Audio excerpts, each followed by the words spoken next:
താൻസനെക്കുറിച്ച് പ്രസിദ്ധമായൊരു കഥയുണ്ട്. അദ്ദേഹം അക്ബറുടെ സദസ്സിലെ സംഗീതജ്ഞനായിരുന്നു.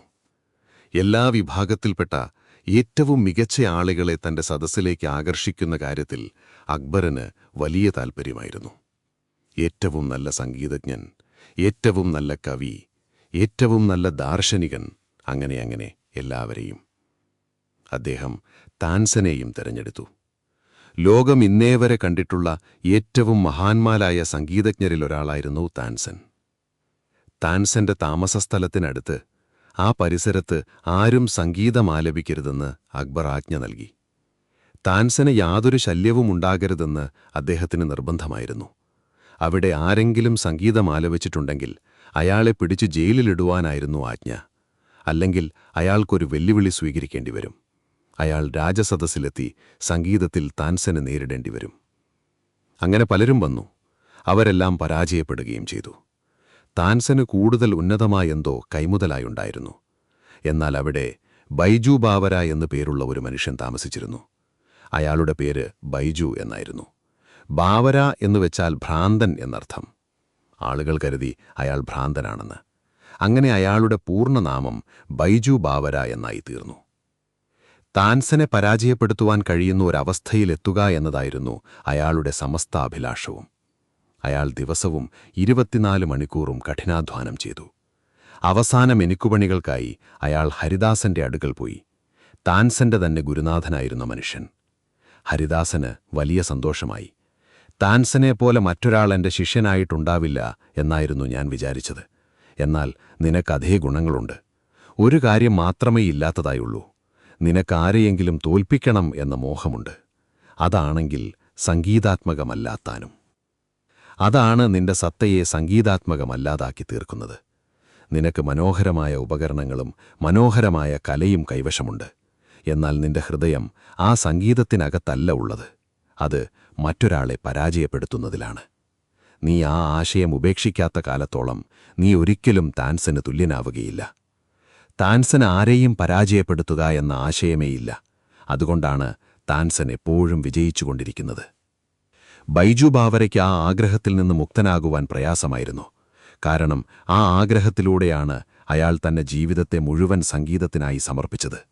എന്നാൽ ഗുരുനാഥൻ ഇങ്ങനെ പറയുമ്പോൾ കാത്തിരിക്കുന്നത് തന്നെ യുക്തം. പതുക്കെ പതുക്കെ അയാൾ താൻസനെക്കുറിച്ചെല്ലാം മറന്നു.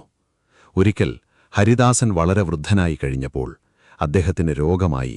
അദ്ദേഹത്തിന്റെ കാലുകൾക്ക് തളർവാദം പിടിച്ചു. അതിനാൽ അദ്ദേഹത്തിന് തന്റെ കുടിലിൽ നിന്ന് അടുത്തുള്ള കൃഷ്ണക്ഷേത്രത്തിലോളം പോകാൻ പോലും കഴിഞ്ഞില്ല. കൃഷ്ണനെ ദർശിക്കാതെ അദ്ദേഹം ആഹാരമൊന്നും കഴിക്കുമായിരുന്നില്ല. പല വൈദ്യന്മാരും അദ്ദേഹത്തെ ചികിത്സിക്കുവാൻ ശ്രമിച്ചു. ആർക്കും ഒന്നും ചെയ്യാൻ കഴിഞ്ഞില്ല.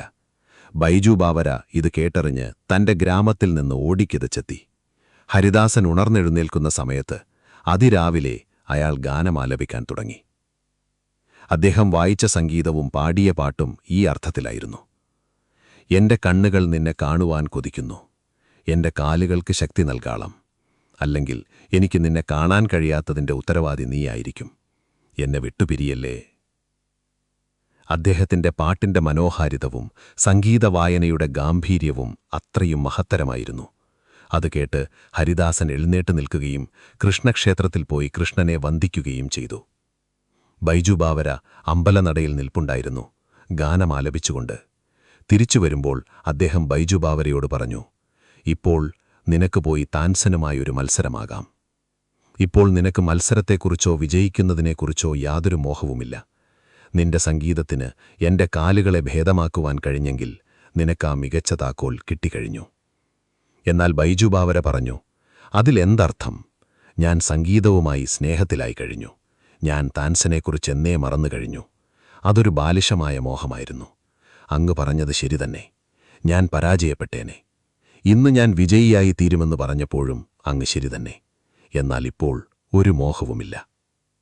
ഹരിദാസൻ പറഞ്ഞു: ബൈജു, നീ യഥാർത്ഥത്തിൽ ബാവരയായിരിക്കുന്നു. നീ യഥാർത്ഥ ഭ്രാന്തൻ തന്നെ. ഇതാണ് നിനക്ക് ജനിക്കുവാൻ കഴിയുന്ന മുഹൂർത്തം.